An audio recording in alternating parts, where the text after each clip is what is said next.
আয়াতে বলছে ইয়াদুল্লাহি ফাওকা আইদিহিম, আল্লাহর হাত তাদের উপরে। তাহলে কি শুধু ওয়াজহুনকে আল্লাহ সাব্যস্ত করছে, শব্দ অংশশীল বলছে, তাহলে এখানে ইয়াদ পড়ছে কিনা? হাত, আল্লাহর হাত তাদের উপরে, আল্লাহর কদম আছে, আল্লাহর সাক আছে, এগুলো অন্যান্য আয়াতে আছে। তাহলে আপনি যদি বাহ্যিকভাবে এগুলোকে অঙ্গ প্রত্যঙ্গের রূপ দেন, তাহলে কি এখানে আল্লাহ বলছে কুল্লু শাইইন হালিকুন ইল্লা ওয়াজহা, আল্লাহর চেহারা ছাড়া সব ধ্বংসশীল। তাহলে কি হলো? অন্য আয়াতে যে আল্লাহ হাত, চোখ, পা এগুলো বলেছে, তো এগুলো কি হয়ে গেল? কুল্লু শাইইনের মধ্যে, সব কিছুর মধ্যে এটা শামিল হয়ে গেল। তাহলে বোঝা যায় মূলত এটার অর্থ। আবার আসুন, কুল্লু মান আলাইহা ফান ওয়া ইয়াবকা ওয়াজহু রাব্বিকা যুল জালালি। চমৎকার ওয়াজহুন, দেখেন আল্লাহ শুধু ওয়াজহুনকে সাব্যস্ত করতেছেন যে আল্লাহ ওয়াজহুন টিকে থাকবে, প্রতিষ্ঠিত থাকবে, ধ্বংস হবে না, সব ধ্বংস হবে। তাহলে হাত গেল কই? পা গেল কই? চোখ গেল কই? মাথা গেল কই? নাউজুবিল্লাহ বলেন। এগুলো আলোচনা করা নিষেধ।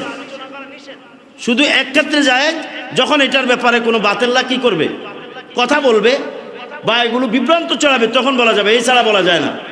এগুলো এই কারণে বলছি, যেহেতু একটা দল আছে, তারা কিতাব আকারে এটা মার্কেটে ছেড়ে দিয়েছে। কিতাব আকারে আল্লাহ এই সমস্ত বিষয়গুলো তারা ছেড়ে দিয়েছে। তাহলে আমরা একটু সহজে বুঝে নেই, সব কিছু ধ্বংসশীল, ধ্বংস হবে। থাকবে কি? ওয়াজহুন। থাকবে কি? ওয়াজহুন। যা বলে এটা শিখেন, ওয়াজহুন থাকবে সব কিছু। কুল্লু শাইইন হালিক ইল্লা ওয়াজহা, কুল্লু মান আলাইহা ফান ওয়া ইয়াবকা ওয়াজহু রাব্বিকা, আপনার রবের ওয়াজহুন থাকবে। তো হাত গেল কই? পা গেল? কিছুই তো থাকলো না। তাহলে বোঝা গেছে আল্লাহর কালাম তো বিপরীত, একটার সাথে আরেকটা সাংঘর্ষিক হতে পারে না। হতে পারে? তা আমরা এটার জবাব আল্লাহর অন্য আরেকটা কালাম দ্বারা দিব। আল্লাহ পাক বলছেন লাইসা কামিসলিহি শাইউন, আল্লাহ কোনো কিছুর মতো নয়। তার মানে এখানে হাত বলেছে, এটা রুপু করতে, এখানে পা বলেছে, এখানে রুপু করতে, এখানে চোখ বলেছে, এটা রুপু করতে, আইন বলেছে রুপু করতে। আর তাহলে কি ওয়াজুন থাকবে? রুপু করতে না নিলে ধ্বংস হবে, শুধু ওয়াজুন থাকবে। তো ওয়াজুন অর্থ, এক অর্থ চেহারা দিক, আর এক অর্থ হলো জাত, সত্তা। এখানে মূল অর্থ হবে সত্তা। আল্লাহর সত্তা ব্যতীত সব কিছু ধ্বংস হয়ে যাবে। জোরে কর সুবহানাল্লাহ। তা এখন কোরআন দিয়েও তো বিভ্রান্ত করা যায়, যায় না? যারা কোরআন দিয়ে, যারা এগুলো বলছে, তারা তো কোরআন দিয়ে বলছে। আমি যে আয়াতগুলো বললাম এটা কোরআনের, তারা যে আল্লাহ হাত বলছে এটাও তো কোরআনের, কিন্তু বিভ্রান্ত হচ্ছে কি দিয়ে? কোরআনের নামে, কোরআনের নামে। কিন্তু সিদ্ধান্ত কি, মুসলমানদের আকীদা কি, এটা কিন্তু সে জানায়। সে কোরআন কোরআন বলছে, কোরআন আয়াতে ওই কোরআনেতে, ওই আয়াত ওই আয়াত, এটা সে বলবে, কিন্তু সেটা কি করে না। যেমন আপনার বলবে আর রহমান আলাল আরশি ইস্তাওয়া, 7 জায়গায় আল্লাহ কোরআনে বলছে আয়াতটা। কয় জায়গায় আসছে এই আয়াত? 7 জায়গা, 7 জায়গায় আসছে এই একটা আয়াত। অর্থ কি? আর রহমান, অতিশয় দয়ালু আল্লাহ রহমান, আলাল আরশি ইস্তাওয়া, যিনি কি আরশ আজিমে, এ খেয়াল করেন, তারা অর্থ করে, তাদের অর্থটাই করি, যিনি আরশ আজিমে উপবিষ্ট, বসা। নাউজুবিল্লাহ বলতেন না? এখন আপনারা বলেন আরশ কি সৃষ্টি? আর আরশ কি সৃষ্টি? কথা বলে না। আরশ একটা সিংহাসন না? তো এটা কি সৃষ্টি না স্রষ্টা? তো আল্লাহকে যদি আপনি সৃষ্টি সীমাবদ্ধ না, এটা অসীম, মানে সীমাবদ্ধ না সীমাবদ্ধহীন? সীমাবদ্ধ না? সিংহাসনটা কি সীমাবদ্ধ? আরশ, আপনার প্রত্যেকটা সৃষ্টি সীমাবদ্ধ, সসীম। আল্লাহ অসীম, আল্লাহ সীমাবদ্ধ নন।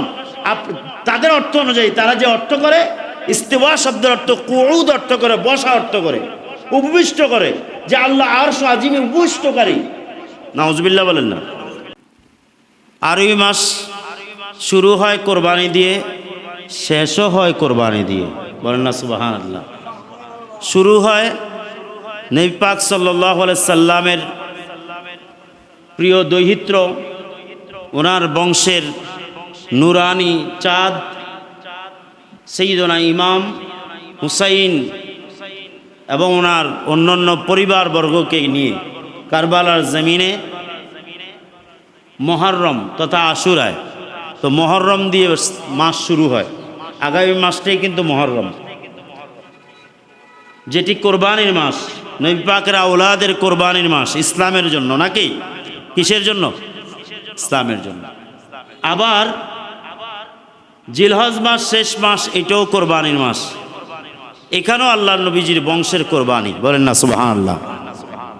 ঊর্ধ্বতন পিতা সৈয়দনা হজরতে ইসমাইল জবিউল্লাহ, ওনাকে কোরবানির মাধ্যমে পরবর্তী আল্লাহ ওনার কোরবানিকে অর্থগত কোরবানি নিয়ে বস্তুগত কোরবানি দুম্বার মাধ্যমে আমাদের জন্য একটা পশু কোরবানি সুন্নাহ রীতি করে গেছেন, সুবহানাল্লাহ।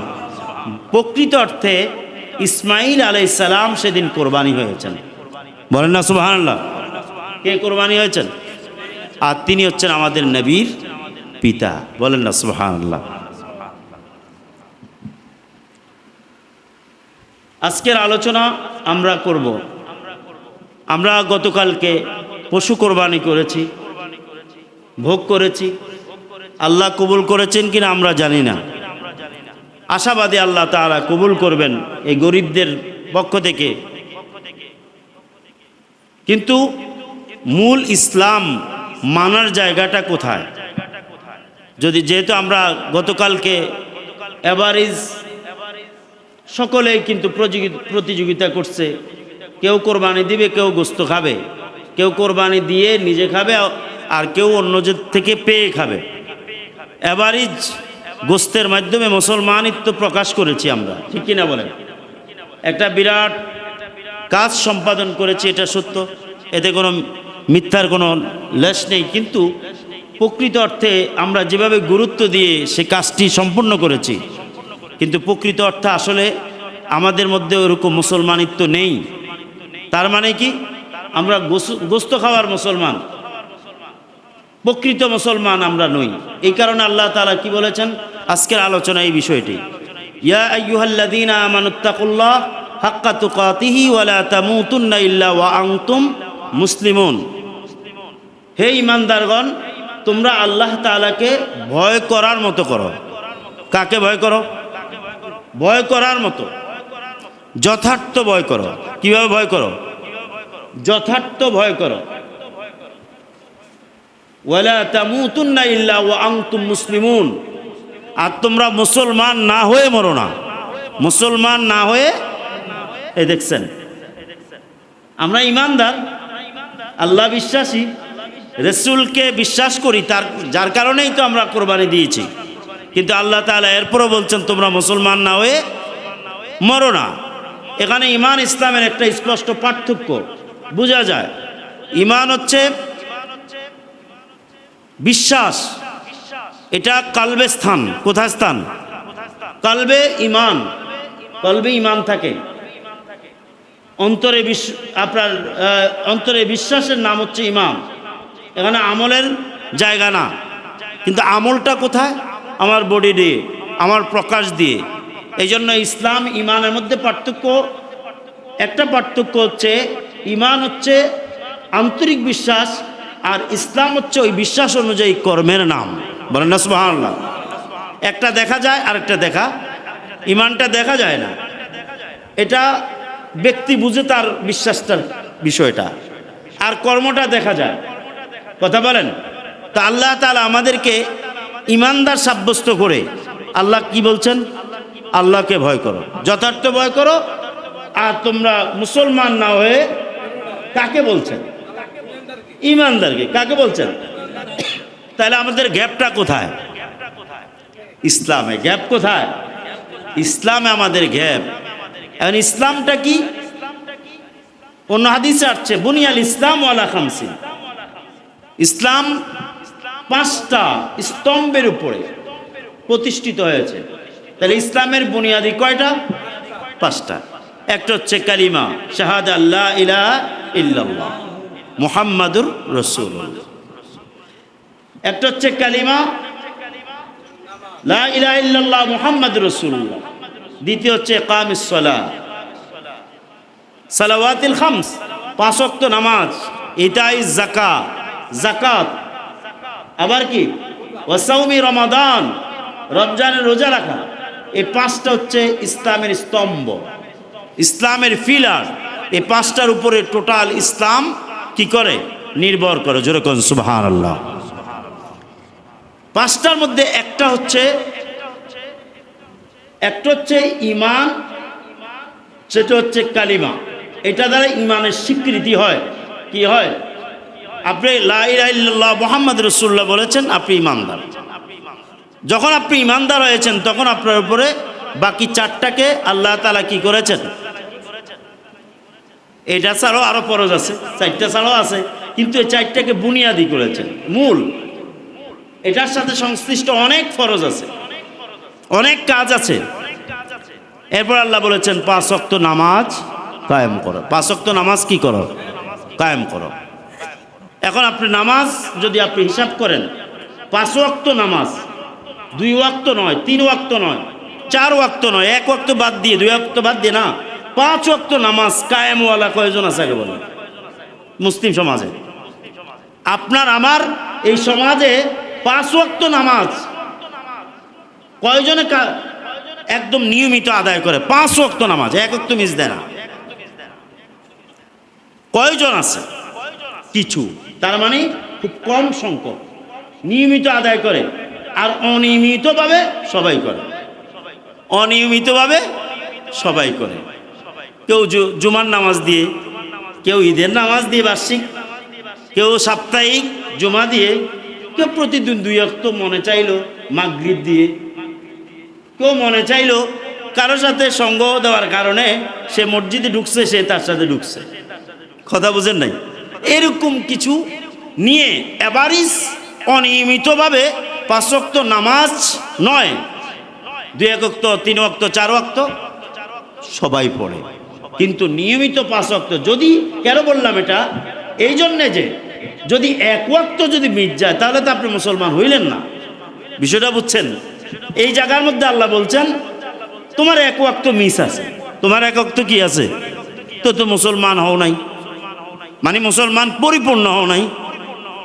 এই জন্য ইমাম সৈয়দনা আবুল কাসেম আল কুশাইরি, সুফিদের ইমাম, সুফিদের নীতি নির্ধারক, উনি পৃথিবীর বিখ্যাত, শরীয়ত তরিকত সব মিল্লা। সে আবুল কাসেম কুশাইরি তার তাফসিরে কুশাইরির মধ্যে লিখেছেন, ওয়ালা তামুতুন্না ইল্লা ওয়া আনতুম মুসলিমুন, তোমরা মুসলমান না হয়ে মরো না। এর অর্থ তিনি করেছেন ওয়ালা তুসাদিফান্নাল ওয়াফা, ওয়ালা তুসাদিফান্নাল মাউতু ইল্লা বিশারতিল ওয়াফা। তুমি আল্লাহর দেওয়া মুসলমানের শর্ত পূর্ণ ছাড়া মরো না। আল্লাহর দেওয়া মুসলমানের শর্ত তোমার কাছে পূর্ণতা ছাড়া যেন মৃত্যু না পেয়ে বসে। কথা বুঝছেন? কি পূর্ণতা ছাড়া? মুসলমানের শর্ত, মুসলমানের, এটা সহজ হয়েছে, মুসলমানের শর্ত। এবার মুসলমানের শর্ত কি? ঈমান আনার পরে নামাজ, রোজা, হজ, যাকাত। নামাজ, রোজা, হজ, যাকাতে 4টা হলো কি? মুসলমানের শর্ত। ঈমানদারের ঈমান আনার পরে 4টা কি? মুসলমানের শর্ত। তোমাদের এই 4টার মধ্যে গ্যাপাস। এখন আপনি বলেন হালাল হারাম, হারামের কথা তো এখানে আসে নাই। আপনার যে হারাম একটা পার্ট ইসলামের, এটা এখানে আসে না। আসছে? এটা আসে নাই। জিহাদের কথা আসছে? আসে নাই। অন্য অন্য কোনো বিষয় আসে নাই। কি এক মুশকিলের কথা, এই 5টাকে কিভাবে স্তম্ভ করলো? আপনারা জানেন স্তম্ভ হচ্ছে খুঁটি, পিলার। একটা ঘরে কোনো হাজার হাজার পিলার থাকে না, কিন্তু হাজার হাজার এটার আনুষঙ্গিক কি থাকে? উপকরণ থাকে। থাকে কি থাকে না? এই ঘরটা বানাইতে এখানে হাতে গোনা পিলার আছে, কিন্তু দেখেন এটার মধ্যে চালের মধ্যে কতগুলো লাগছে। এটার পাশাপাশি এটাকে সুসজ্জিত করতে কত কিছু লাগছে, লাগে না? সব মিললে একটা পরিপূর্ণ ঘর। সব মিললে কি হয়েছে? তো খুঁটি কেন বললো? কারণ খুঁটি একটা ঘরকে টিকিয়ে রাখে, যার কারণ খুঁটি বলেছে। কিন্তু বাকি যে এটা সুসজ্জিত করতে সব লাগছে, সেটা তো আপনি অস্বীকার করতে পারবেন না। এই জন্য খুঁটিটাকে এখানে মূল করেছে, আর বাকিগুলোকে আনে নাই। কিন্তু অন্যান্য জায়গায় আমাদেরকে বাকিগুলা আল্লাহ তাআলা কি দিয়েছেন, সেগুলো আমাদের উপরে আবশ্যক করেছেন, সেটা আমরা জানি। এখন নামাজ, ইমানের পরে কি নামাজ। আপনি যদি বলেন ইমানটা কি, বিশ্বাস। এখন এই বিশ্বাসটা, এই বিশ্বাসের ক্ষেত্রে এসে কিন্তু অনেক জনের জটিলতা তৈরি হয়েছে। ইমানের আরেকটা প্রতিশব্দ হচ্ছে আকীদা। ইমানের আরেকটা প্রতিশব্দ কি? আকীদা। আকীদা অর্থ বিশ্বাস, আকীদা অর্থ দৃঢ় বিশ্বাস। দুটোটা কি একটা আরেকটা প্রতিশব্দ। যদি আপনি বলেন ইমান, তাহলে আকীদা বুঝাবে। যদি বলেন আকীদা, তাহলে কি বুঝাবে? ইমান বুঝাবে। একটা আরেকটার প্রতিশব্দ। এখন মেইনলি হচ্ছে যে, তবে আকীদা একটু ভিন্ন। আকীদা একটু ভিন্ন হবে কেন? ইমানটা হচ্ছে সংক্ষিপ্ত বিষয় বোঝায় অনেক সময়, আর আকীদা ইমানের বিস্তারিত দিকটা বোঝায়। আকীদা ইমানের কি বোঝায়? বিস্তারিত দিকটা বোঝায়। যেমন আপনার আল্লাহ বিশ্বাস করলাম, তাকে বিশ্বাস করলাম। একজন লোক আল্লাহকে বিশ্বাস করলো এক, এক বলে এটা তার ইমান, এটা কি? কিন্তু আকীদার এখানে বিষয়টা, এটাও আকীদা, সব পাশাপাশি আকীদা আরেকটু জিনিস দাবি করে, আরেকটু বিশ্লেষণধর্মী দাবি করে। যেমন এখন আল্লাহ দাবিদারের মধ্যে তো 73 দল। কয় দল? আল্লাহ দাবিদারের মধ্যে কয় দল? কথা বলে না। আল্লাহ দাবিদার কয়জন? 73 দল। পুরা 73 দলে আল্লাহ দাবিদার। আল্লাহ কি? দাবিদার। এখন দেখুন, সবাই এক আল্লাহ বলে, কিন্তু বিশ্বাসের ক্ষেত্রে কেউ দেহবাদী, অর্থাৎ আল্লাহর হাত পা, নাউজুবিল্লাহ, এটাকে বলে ফিরকা মুজাসসামিয়া। এরা আল্লাহর শরীর দাবি করে, নাউজুবিল্লাহ বলে। বিভিন্ন দলিল আদিল্লাহ তারা দিয়ে বুঝাতে চায়। কিন্তু আহলে সুন্নাত ওয়াল জামাত 73 দলের এক দল যেটা হক, সেটা দাবি হচ্ছে আল্লাহ তাআলা কি? নিরাকার। আল্লাহ পবিত্র। নিরাকার অর্থ হচ্ছে আকার ওয়ালা নয়। আকার, আকার মানে কি? দৃশ্যমান কোনো কিছু যেটা সৃষ্টি। আর নিরাকার মানে কি? সৃষ্টি থেকে সম্পূর্ণ মুক্ত। সৃষ্টি থেকে কি? আপনি যখন বললেন ওয়াহদাহু লা শারীকা লাহু, আল্লাহর সাথে কোনো শরীক নেই, তার মানে কি? কোনো সৃষ্টির মতো তিনি নন, কোনো সৃষ্টির সাথে তার সাদৃশ্য নেই, কোনো সৃষ্টির সাথে তার সম্পর্ক নেই। তিনি সৃষ্টি থেকে সম্পূর্ণ পবিত্র, আলগা, আলাদা। এটাই তো লা শারীকা লাহু, নাকি? তা আপনি যখন বলবেন আকারওয়ালা, হাত বলবেন, অংশ বলবেন, আল্লাহর পা বলবেন, মাথা বলবেন, চোখ বলবেন, তখন কি হয়ে গেল? সাদৃশ্য এসে গেল না? তাহলে তা আপনি আল্লাহ এক বলেও আপনি সাদৃশ্যকে, কোনো সৃষ্টির সাদৃশ্যকে আপনি সাব্যস্ত করলেন। তাহলে বোঝা যায় কি যে ইমান, এখানে ইমানের ক্ষেত্রে সে আল্লাহ এক, এই জায়গার মধ্যে ঠিক থাকার পরে সে কি করলো? সাদৃশ্য সাব্যস্ত করলো। এখন আকীদায় দাবি যে বিশ্লেষণ ধর্মী, বিশ্লেষণ করার পরে দেখা গেল এই লোকটাও কি? এই লোকটারও আল্লাহ নাই। এই লোকটারও কি নেই? যে এক আল্লাহ দাবি করে হাত পা অঙ্গ প্রত্যঙ্গ বলে, তারও কি নাই? আল্লাহ নাই। কি নাই? আল্লাহ নাই, কারণ এটা সৃষ্টি। এটা কি বলে না? আল্লাহ বলে হাত পা অঙ্গ প্রত্যঙ্গ বলাটা কি সৃষ্টি না? তো এটা হচ্ছে। আবার তারা বলবে আমাদের মতো না, এটা বলবে। তো এগুলো তাদের ভাউতাবাজি।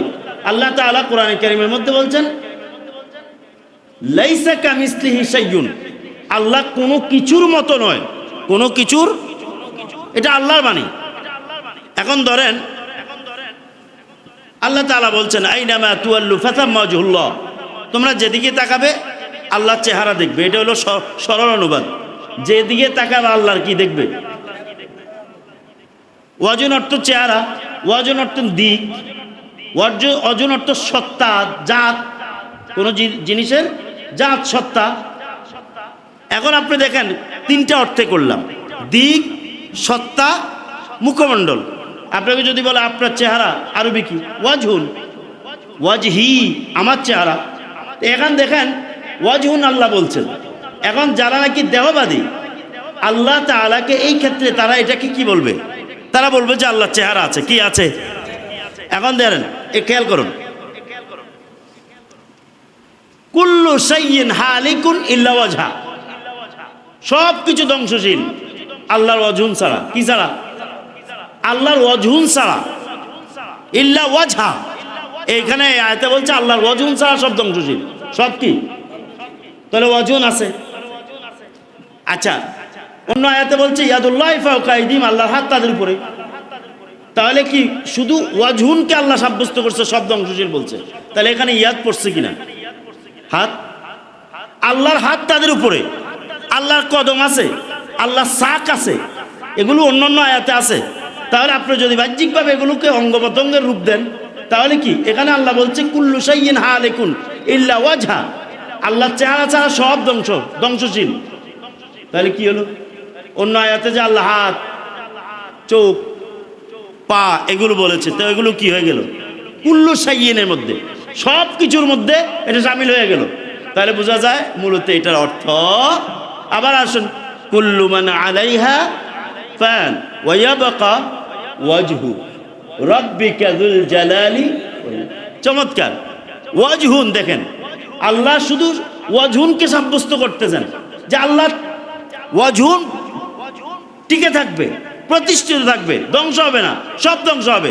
তাহলে হাত গেল কই? পা গেল কই? চোখ গেল কই? মাথা গেল কই? নাউজুবিল্লাহ বলেন। এগুলো আলোচনা করা নিষেধ। শুধু এক ক্ষেত্রে যায়, যখন এটার ব্যাপারে কোনো বাতেল্লা কি করবে, কথা বলবে বা এগুলো বিভ্রান্ত চড়াবে, তখন বলা যাবে, এছাড়া বলা যায় না। এগুলো এই কারণে বলছি, যেহেতু একটা দল আছে, তারা কিতাব আকারে এটা মার্কেটে ছেড়ে দিয়েছে। কিতাব আকারে আল্লাহ এই সমস্ত বিষয়গুলো তারা ছেড়ে দিয়েছে। তাহলে আমরা একটু সহজে বুঝে নেই, সব কিছু ধ্বংসশীল, ধ্বংস হবে। থাকবে কি? ওয়াজহুন। থাকবে কি? ওয়াজহুন। যা বলে এটা শিখেন, ওয়াজহুন থাকবে সব কিছু। কুল্লু শাইইন হালিক ইল্লা ওয়াজহা, কুল্লু মান আলাইহা ফান ওয়া ইয়াবকা ওয়াজহু রাব্বিকা, আপনার রবের ওয়াজহুন থাকবে। তো হাত গেল কই? পা গেল? কিছুই তো থাকলো না। তাহলে বোঝা গেছে আল্লাহর কালাম তো বিপরীত, একটার সাথে আরেকটা সাংঘর্ষিক হতে পারে না। হতে পারে? তা আমরা এটার জবাব আল্লাহর অন্য আরেকটা কালাম দ্বারা দিব। আল্লাহ পাক বলছেন লাইসা কামিসলিহি শাইউন, আল্লাহ কোনো কিছুর মতো নয়। তার মানে এখানে হাত বলেছে, এটা রুপু করতে, এখানে পা বলেছে, এখানে রুপু করতে, এখানে চোখ বলেছে, এটা রুপু করতে, আইন বলেছে রুপু করতে। আর তাহলে কি? ওয়াজুন থাকবে। রুপু করতে না নিলে ধ্বংস হবে, শুধু ওয়াজুন থাকবে। তো ওয়াজুন অর্থ, এক অর্থ চেহারা দিক, আর এক অর্থ হলো জাত, সত্তা। এখানে মূল অর্থ হবে সত্তা। আল্লাহর সত্তা ব্যতীত সব কিছু ধ্বংস হয়ে যাবে। যেরকম সুবহানাল্লাহ। তা এখন কোরআন দিয়েও তো বিভ্রান্ত করা যায়, যায় না? যারা কোরআন দিয়ে, যারা এগুলো বলছে, তারা তো কোরআন দিয়ে বলছে। আমি যে আয়াতগুলো বললাম এটা কোরআনের, তারা যে আল্লাহ হাত বলছে এটাও তো কোরআনের, কিন্তু বিভ্রান্ত হচ্ছে কি দিয়ে? কোরআনের নামে, কোরআনের নামে। কিন্তু সিদ্ধান্ত কি, মুসলমানদের আকীদা কি, এটা কিন্তু সে জানায়। সে কোরআন কোরআন বলছে, কোরআন আয়াতে ওই কোরআনেতে, ওই আয়াত ওই আয়াত, এটা সে বলবে, কিন্তু সেটা কি করে না। যেমন আপনার বলবে আর রহমানু আলাল আরশি ইস্তাওয়া, 7 জায়গায় আল্লাহ কোরআনে বলছে আয়াতটা। কয় জায়গায় আসছে এই আয়াত? 7 জায়গায়। 7 জায়গায় আসছে একটা আয়াত। অর্থ কি? আর রহমান, অতিশয় দয়ালু আল্লাহ রহমান, আলাল আরশি ইস্তাওয়া, যিনি কি আরশ আজিমে, এ খেয়াল করেন, তারা অর্থ করে, তাদের অর্থটাই করি, যিনি আরশ আজিমে উপবিষ্ট, বসা। নাউজুবিল্লাহ বলতেন না? এখন আপনারা বলেন আরশ কি সৃষ্টি? আর আরশ কি সৃষ্টি? কথা বলে না। আরশ একটা সিংহাসন না? তো এটা কি সৃষ্টি না স্রষ্টা? তো আল্লাহকে যদি আপনি সৃষ্টি সীমাবদ্ধ না, এটা অসীম, মানে সীমাবদ্ধ না সীমাবদ্ধহীন? সীমাবদ্ধ না? সিংহাসনটা কি সীমাবদ্ধ? আরশ, আপনার প্রত্যেকটা সৃষ্টি সীমাবদ্ধ, সসীম। আল্লাহ অসীম, আল্লাহ সীমাবদ্ধ নন। তাদের অর্থ অনুযায়ী তারা যে অর্থ করে, ইস্তিওয়া শব্দের অর্থ কুউদ অর্থ করে, বসা অর্থ করে, উপবিষ্ট করে, যে আল্লাহ আরশ আজিমে উপবিষ্টকারী। নাউজুবিল্লাহ বলেন না? উপবিষ্টকারী বললে যে আসনটা, উপবিষ্টকারীর চেয়ে আসনটা একটু বড় হবে স্বাভাবিক। কথা বলে না? নাউজুবিল্লাহ বলেন না? তাহলে আল্লাহকে একটা আসনের মধ্যে সীমাবদ্ধ করা, এটা কখনো মুসলমানদের আকীদা হতে পারে? তো এখানে অর্থ কি হবে? হ্যাঁ, অর্থ চমৎকার, দেখুন চমৎকার অর্থ। চেয়ার, আপনি আমি বসি কিনা? বসা। যদি বলে চেয়ার নিয়ে ফাড়াফাড়ি, কি অর্থ করবে? ক্ষমতা। কথা বলে না? এখন বর্তমান দেশে খুন খারাপি হয়েছে, আগে এসে কি নিয়া? চেয়ার নিয়া। এটা পরে বলেন কি নিয়া? চেয়ার, খেয়াল করছেন আপনি? চেয়ারের অর্থ এখানে কি? চেয়ার অর্থে চেয়ার, এখানে ক্ষমতা। খেয়াল করছেন তো আপনি? তো বসে কিসে? চেয়ারে। প্রধানমন্ত্রী একটা চেয়ার আছে, আসন আছে। এই চেয়ারটা সে যখন ক্ষমতা পায় তখন বসে। আর এই আসন কোনো ক্ষমতাসীন না, বরং এই আসনে যিনি আছেন তিনি ক্ষমতার অধিকারী হয়ে এখান থেকে নির্দেশনা দেন। তো এখানে ক্ষমতা বুঝায় চেয়ার দ্বারা, বসা দ্বারা। ক্ষমতার আসনে বসেছেন, ক্ষমতার, এখানে কি চেয়ার বুঝায়? ক্ষমতার আসনে মানে ক্ষমতা ওয়ালা। ঠিক আল্লাহ তাআলাকে বসার অর্থে যখন করে, ইস্তেওয়া শব্দের অর্থ হচ্ছে আল্লাহ তাআলা তার ক্ষমতা, সেই অতিশয় দয়ালু আল্লাহ যিনি তার ক্ষমতা আরশ আজিম কেন্দ্রিক চালান। সুবহানাল্লাহ বলেন না? তিনি উপবিষ্ট করতে হবে কেন? সুবহানাল্লাহ বলেন না? কোন বুজুর্গানি দিনরা একটু ভিন্নভাবে বলেন প্রেমের, এটা কিন্তু চমৎকার যথার্থ কথা। বুজুর্গানি দিনরা ভিন্নভাবে বলেন, আরশ আজিমকে, আল্লাহকে কেন তুমি আরশ আজিমে উপবিষ্ট করে তুমি চিন্তা করবে? বরং তুমি চিন্তা করো এ আরশ আজিম এটা আল্লাহর জন্য নয়, এটা আল্লাহর জন্য লায়েক না, সমীচীন নয়, যেহেতু আল্লাহ স্রষ্টা, এটা সৃষ্টি। বরং এ আরশ আজিম তো তার মাহবুবের জন্য আল্লাহ সাজিয়েছেন। জোরে কোন সুবহানাল্লাহ। কার জন্য সাজিয়েছেন? কোথায়? মেরাজের রাত্রে সেটা প্রমাণ করেছেন। জুতা মুবারক নিয়ে যখন উঠতে চান, জুতা খুলতে চান, আপনি জুতা নিয়ে উঠেন। সুবহানাল্লাহ বলে। একদল আছে এটা বিশ্বাস করবে না, তাদের বিশ্বাস করার দরকার নেই। নবী পাক সাল্লাল্লাহু আলাইহি সাল্লামের পায়ে চ্যান্ডেল মুবারক ছিল, জুতা ছিল, গায়ে জামা মুবারক ছিল, কিচ্ছু জ্বলে নাই, কিচ্ছু নষ্ট হয় নাই। আরশ আজিমে উঠবেন, উঠার পরে সেখানে উনি চিন্তা করলেন জুতাটা খুলে উঠে। আল্লাহ তাআলা বলেন আপনি জুতা নিয়ে উঠুন, আপনার জুতার নিচের যে বালি, এই বালিকণা পেয়ে আমার আরশ আজিম ধন্য হবে। এটা আল্লাহর প্রেম প্রকাশ। কিসের প্রকাশ? প্রেমের প্রকাশ। বরং আরশ আজিম তো সাজিয়েছে তার বন্ধু মুস্তাফার জন্যই। আসুন সম্মানিত উপস্থিতি, বলছিলাম আল্লাহ পুরা ৭৩ দল আল্লাহ মানার দাবিদার, কিন্তু আমরা এখন দেখলাম যে এর মধ্যে থেকে একদল কি হয়ে গেল? আউট হয়ে গেল, ইসলাম থেকে খারেজ হয়ে গেল, বের হয়ে গেল। আল্লাহ এক বলে সে আল্লাহর অঙ্গ প্রত্যঙ্গ দাবিদার। বলেন না নাউজুবিল্লাহ? যেটা কোরআন এবং হাদিসের সাথে কি সাংঘর্ষিক। কোরআন এবং হাদিসের সাথে কি? যেমন এক হাদিসে আসছে আল্লাহ তাআলা কি বলছেন? অহংকার আমার চাদর। অহংকার কি? আমার চাদর নিয়ে টানাটানি করো না। আল্লাহ অহংকার আমার চাদর, এখানে কি বুঝাইলো? চাদর দ্বারা আমাকে বুঝানোর জন্য, আমরা বুঝার জন্য। চাদর মানে হচ্ছে শীতকালে সবচেয়ে প্রয়োজনীয় হচ্ছে চাদর। আর গায়ের চাদর নিয়ে টানাটানি করা এটা বিরক্তির কারণ। কিসের কারণ? অপছন্দ, বিরক্তির কারণ। আল্লাহ চাদর গায়ে দেয় এটা অর্থে নয়, আল্লাহ এটা বান্দাকে বুঝানোর জন্য বলেছে। একজনের জামা নিয়ে টানাটানি করলে এটা কিন্তু মানুষ মেনে নেয় না। এটা মানুষ কি করে না? মেনে নেয় না। আপনি গালি দিলে মেনে নিবে, চুপ করে থাকবে, বলবে যে গালি দিছে বজ্জাত, আমারটা আমি নিয়ে চলে যাই। কিন্তু জামা নিয়ে টানাটানি করলে অনেক শান্ত মানুষ, ঠান্ডা মানুষও মারামারি করে, কথা বলে না। কথা বুঝছেন তো? কারণ এটা সবচেয়ে বিরক্তিকর। এই জন্য আল্লাহ তাআলা উদাহরণ দিয়েছেন চাদর দিয়ে। এখন তারা কি বলবে? আল্লাহ চাদর গায়ে দেয়? বলে না নাউজুবিল্লাহ। তো বলছিলাম এইভাবে ইসলাম যদিও 5টা ব্যানার উপর, স্তম্ভের উপর প্রতিষ্ঠিত, কিন্তু এই 5টার মানার ক্ষেত্রে এটা আনুষঙ্গিক আরো অনেক কিছু আছে,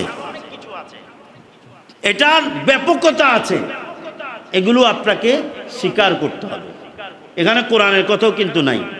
5টার মধ্যে কোরআন আসেনি, কিন্তু দেখেন কোরআনে এটা বর্ণনা আছে যে নবীকে মানবে, আমানার রসুল, নবীর কথাও 5টার মধ্যে নেই। হ্যাঁ, যদি বলেন ইমানের মধ্যেই তো এটা লুকিয়ে, যে রসুলকে মানা, আল্লাহকে মানা। তারপরে আপনার ওই যে কি বলে নামাজ, রোজা, যে আল্লাহ ফরজ বিধান দিয়েছেন এগুলো মানা, আরো যা কিছু আছে সব কিছু কি মানার মধ্যে আছে না? কিছু লোক আছে বোকার মতো প্রশ্ন করে, অনেক সময় দেখবেন কোরআনে কি বিষয়টা এরকম যে কবরে কি আমাকে আপনাকে নবীজি নূর নিয়ে প্রশ্ন করবে, নূর মাটি নিয়ে প্রশ্ন করবে, হাজের নাজির নিয়ে প্রশ্ন করবে, মিলাদ কি আপনি প্রশ্ন করবে? তাই তো এগুলো নিয়ে তো প্রশ্ন করার কথা না, করবে? এগুলো দিয়ে প্রশ্ন করবে না। তো এটা তার প্রশ্নটা যদিও সত্য কিন্তু উদ্দেশ্য খারাপ। প্রশ্নটা সত্য, অর্থ হচ্ছে এখানে নামাজের স্বতন্ত্র কোনো কি প্রশ্ন নাই, রোজার কোনো স্বতন্ত্র প্রশ্ন নাই, আর এখানে কি বলে নূরের স্বতন্ত্র প্রশ্ন নেই, হাজের নাজেরের স্বতন্ত্র প্রশ্ন নেই, গায়েবের স্বতন্ত্র প্রশ্ন নেই। প্রশ্ন করবে ইনিকে, আল্লাহর পরিচয় কি, দ্বীনের পরিচয় কি। কিন্তু এই তিনটা প্রশ্নের ভিতরে টোটাল সব কিছু আছে না নাই?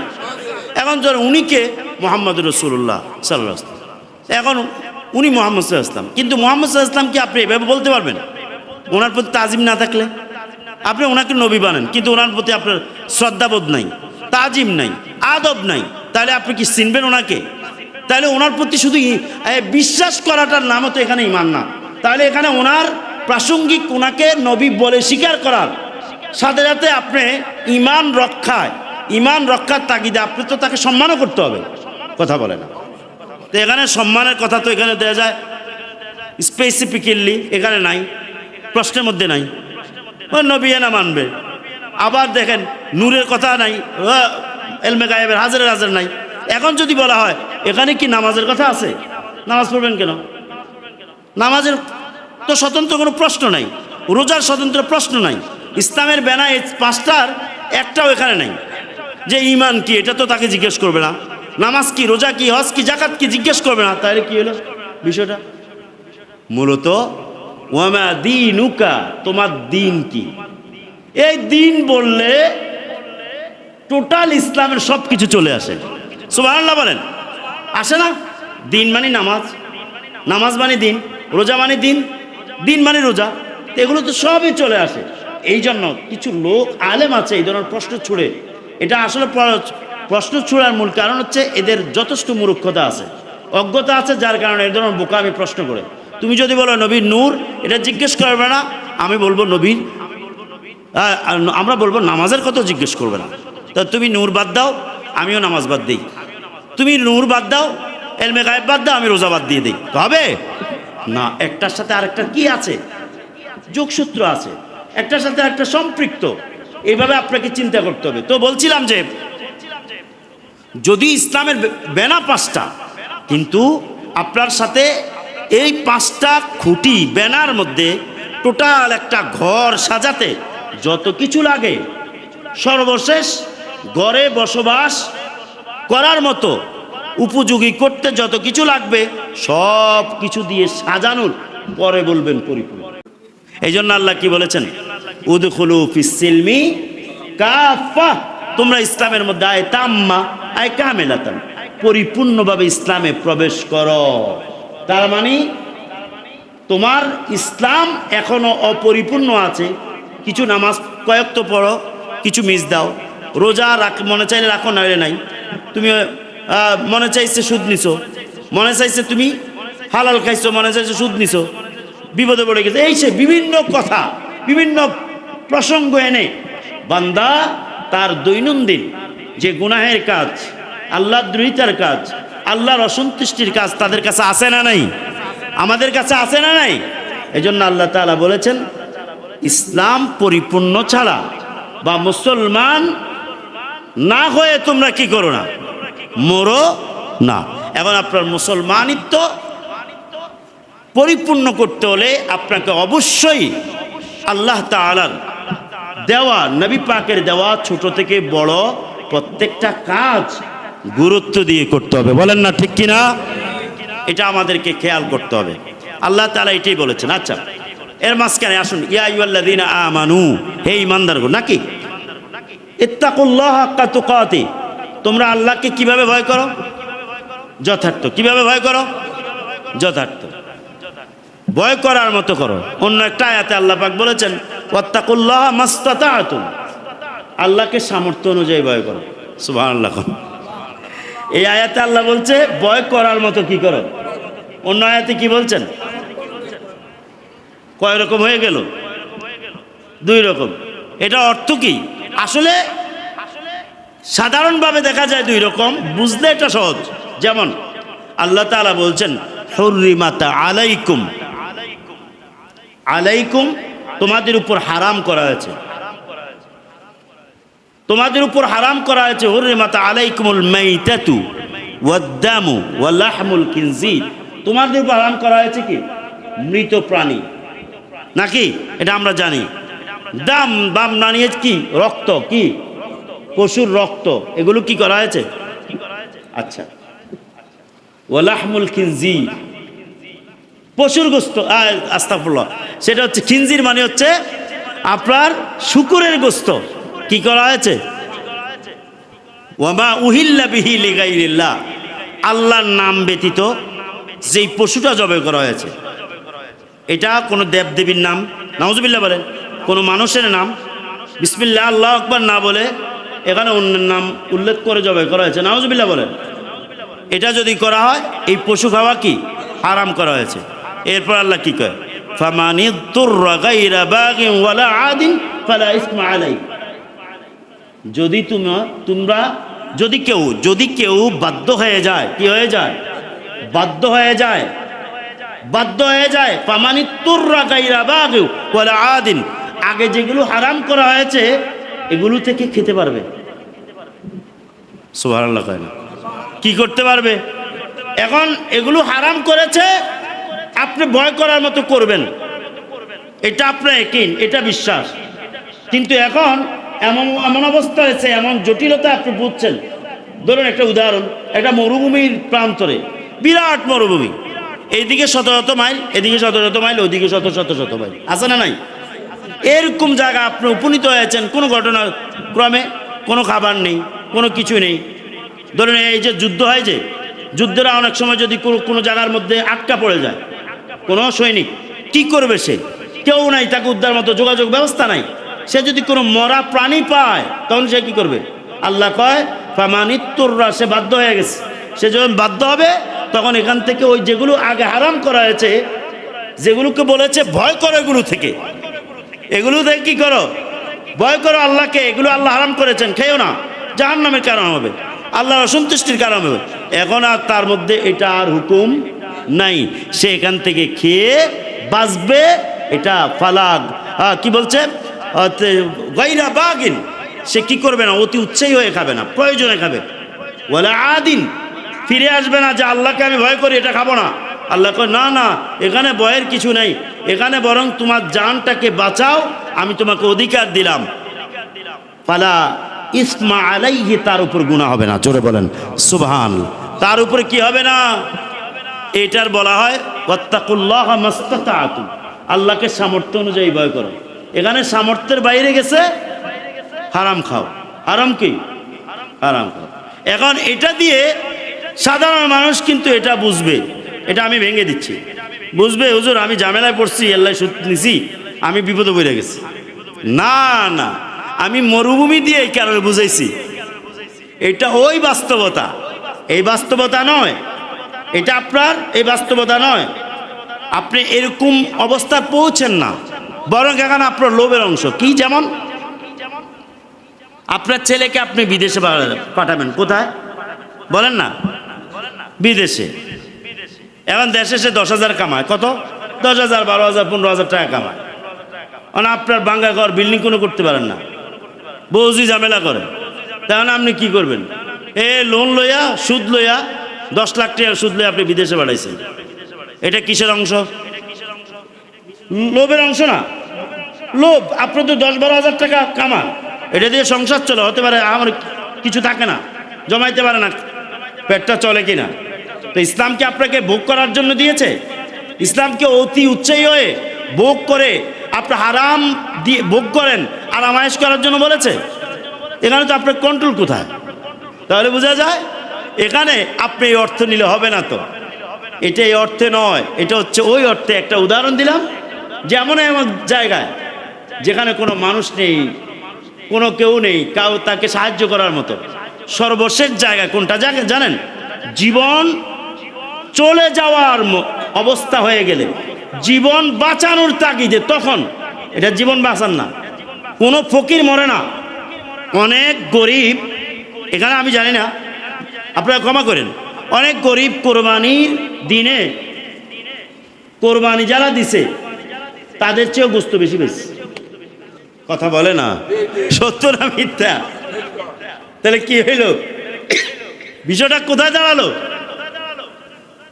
কি জীবন আপনারটা যেতে কোরবানি দিছে ধরেন 20,000 টাকা দিয়া এক ভাগ, সে সব বিলি করার পরে পাইছে 7-8 কেজি, আর একজন গরিব খুঁজে পাইছে 10 থেকে 15 কেজি।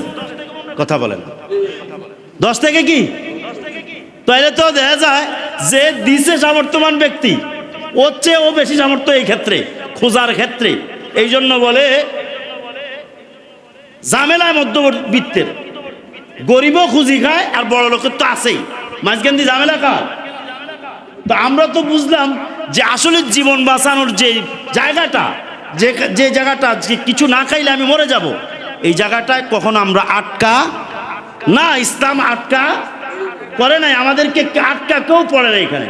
অতএব এই ফতুয়া দিয়ে নিজের লোভের অংশ এটাকে জায়েজ করতে চাইেন না, আল্লাহকে ভয় করেন। এই ক্ষেত্রে আল্লাহকে কি করুন?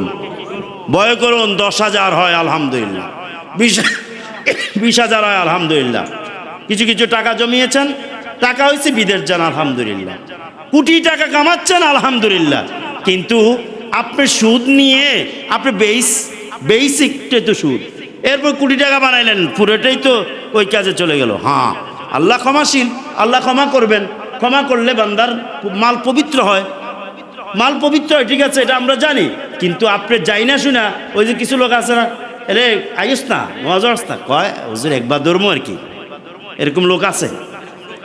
যদি বলেন নামাজ, কয়েকবার ধর্ম, এটা কুমিল্লার দিকে আছে, আমি জানি এটা। আমি অনেকরে বলছি হুজুর ধর্ম নেই, আরে অন আইও না, ও ধর্ম হুজুর, অন শরীর বালানো, শরীর কি না, এটা কি ছেলেরা বলবে না মেয়েরা বলবে? এটা কার শরীর ভালো নাই? কথাটা কার? মেয়েদের। ছেলেরা কিভাবে বলে শরীর ভালো না? কথা বলে না, শরীর ভালো নাই ছেলেরা বলতে পারে এটা? গোসল বড় হলে সে গোসল লাভ দিয়ে বেড়ে গোসল করে ফেলবে, এটাই তো তার শেষ। তা আবার এনে শরীর ভালো নাকি? মেয়েদের মহিলাদের পিরিয়ড হয়, ছেলেদের কি সমস্যা হয়? আর শরীর ভালো না এটা আমি বুঝছি, সেও পেশাব করে ফানি লয় না, অপবিত্র। তোমাকে এটা কে বলেছে? তো তোমার মধ্যে মনুষ্যত্ব বোধ কোথায়? তুমি একটা মানুষ তো, পবিত্রতা কোথায়, পরিচ্ছন্নতা কোথায়? পেশাব নিয়ে তুমি গায়ের মধ্যে ডলাডলি করো, চলাফেরা করো, ততে এগুলো যে হচ্ছে এগুলো অন্যায়। এগুলো কি আমাদের বোঝা উচিত, আল্লাহকে ভয় করা উচিত। কারণ আমরা কোনটার কারণে আমরা ধরা খেয়ে যাবো আমরা জানি না। আল্লাহ যেন আমাদের সবাইকে বুঝার তৌফিক দেয়, আমিন। আমার নসিহত থাকবে, আমরা ইমানদার আলহামদুলিল্লাহ বলেন, বিশ্বাস করি আল্লাহ আল্লাহ রসুলকে, কিন্তু আমাদের আমলে যথেষ্ট কি আছে, ত্রুটি আছে। আজকের নসিহত হচ্ছে আমাদের তাওবা করে আমরা যেন আমাদের ইসলাম পরিপূর্ণ করি, যুক্তি দেখায়া নিজে যেন আল্লাহ দ্রোহী কোনো কাজ না করি, এগুলো আমাদেরকে খেয়াল রাখতে হবে। আল্লাহ তাআলা আমাদেরকে কবুল করুক, আমিন। যারা এখনো সুন্নত পড়ে নাই তা সুন্নত পড়েন। আসসালামু আলাইকুম।